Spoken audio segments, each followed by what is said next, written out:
Okay, chapter 5, day 6, part 2. It's the second part of working backwards. So in part 1, we went from a percent to the z using our calculator. Okay, we did second vars 3, we took the percent, turned it into a z. In part 2 of the notes, we're going to get from the z now to the number. But I wanted you to first practice just how do we even get the z before we go any further.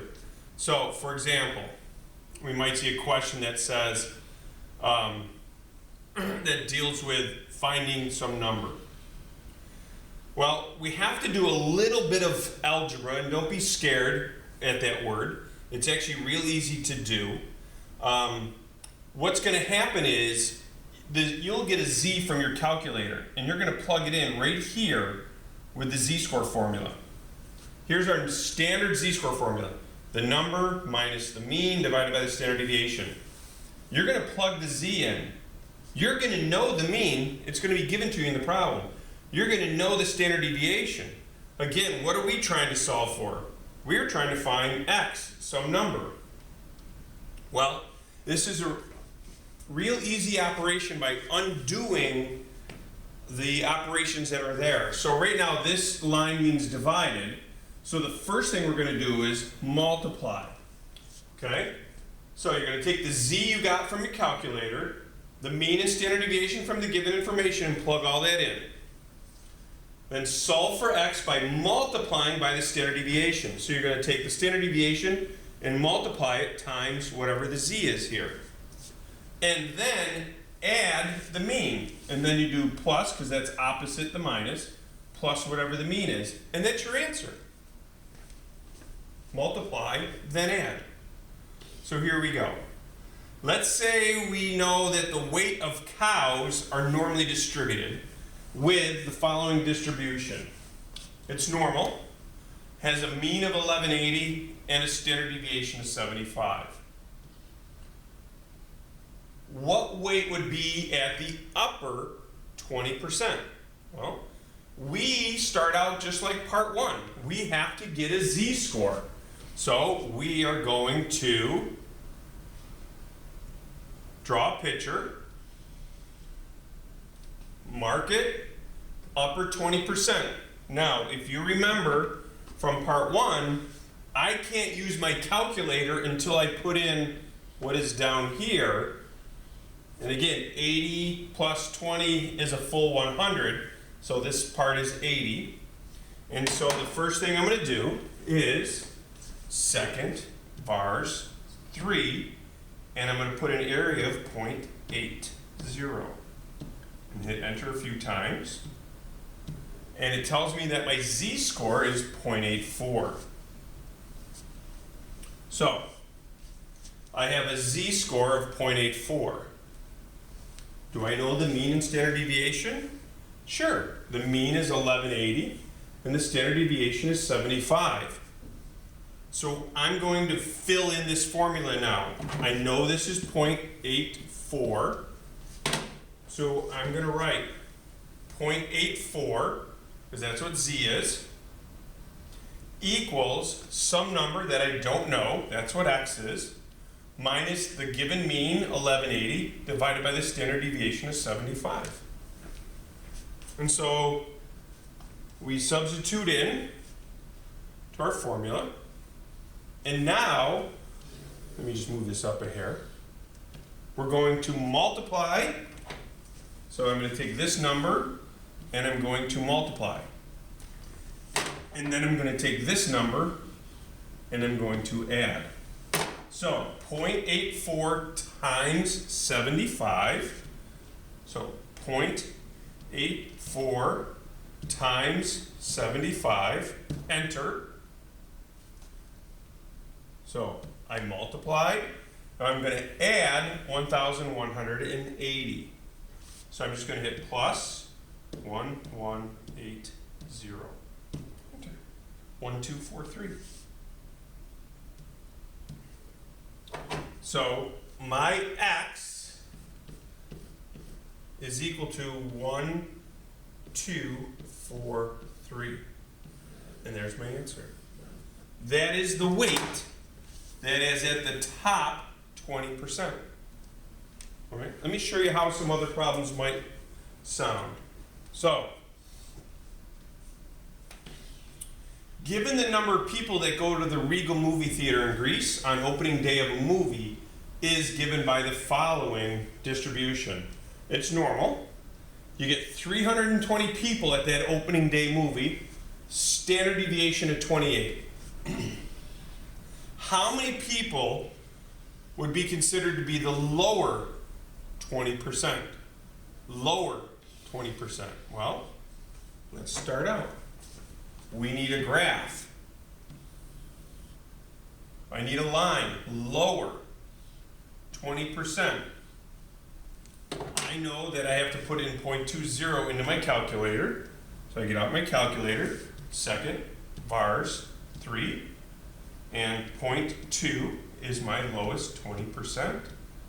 And it is negative 0.84. You might say, well, that's similar to what we had last time. That's just because of the symmetry of the graph, but negative 0.84. So now I set up my formula. Again, our formula is z equals x minus mu over sigma. So z, negative 0.84, equals, big fraction bar, x, we don't know what that is. That's what we're trying to find. How many? Minus the mean, well, I have to go back to the problem. The mean is 320 divided by 28. How do I solve it? We multiply, then add. Multiply, then add. So I'm going to take my calculator. I'm going to go negative 0.84 times 28 plus 320. So negative 0.84 times 28, enter, plus 320, enter. 296.48. So 296.48. Now, obviously we can't have 0.48 of a person, but you could round that up to, actually probably just keep it at 296 if you wanted to. It's okay, you can leave it just like that though. One other question you might see might say something like, what is the IQR? Well, that's kind of weird. We haven't heard that in a little while. But IQR is something that we can do, because if you remember, IQR is Q3 minus Q1 from back when we did box plots. Q3 we know is the third quartile, and Q1 is the first quartile. Well, 3/4 is 75th percentile. First quarter is 25%. So you have to kind of relate percentages to these quarters. So if I can just find this answer and find this answer, I can subtract those two answers to get the IQR. So third quartile, let's give that a whirl. Draw my normal curve. Third quartile is out here, because that's where 75% is below. First quartile is down here, in which 25% are below. Now you might say, well, why didn't you draw the 75% in? I'm just going to put an arrow here for right now. We have to understand a little bit of the symmetry of this graph. If 25% is here that's below Q1, then I know that 25% is above Q1, and therefore these are in the same exact location, just one negative and one positive. The same as the 20 and the 80. Notice, same number, just symmetry. One negative and one is positive. So to find the quartiles, I really only need to find the 25, and whatever it tells me, I'll write it negative here and positive here. So, second vars 3 of 0.25. I'm going to take that answer, negative 0.67. Negative 0.67 is my z. Positive 0.67 is up here. It's symmetry. It's the same. So I have two separate problems I need to solve. So I have a negative 0.67 equals big fraction line with all the information in the problem. And I have a positive 0.67 equals big fraction line with all the information in the problem. All right, so x minus, what is the mean? I gotta go back and look at my information. The mean is 320 and the standard deviation is 28. So 320, standard deviation of 28. How do we solve it? We multiply, then add. So, negative 0.67 times 28 plus 320, 301.24.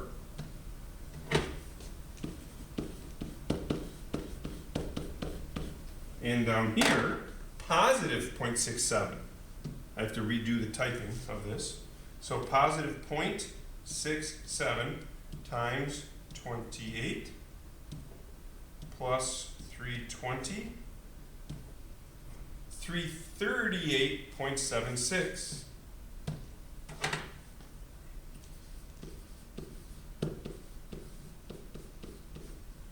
So now IQR is just the big one, 338.76 minus 301.24. So the IQR is the subtraction of those two. So here's our calculator.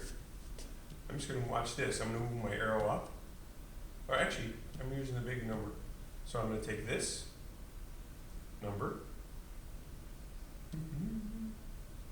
minus, I'm going to go get that other number. I'm just going to move my arrow up and hit enter, and it'll bring that number down for me. 37.52 is my IQR.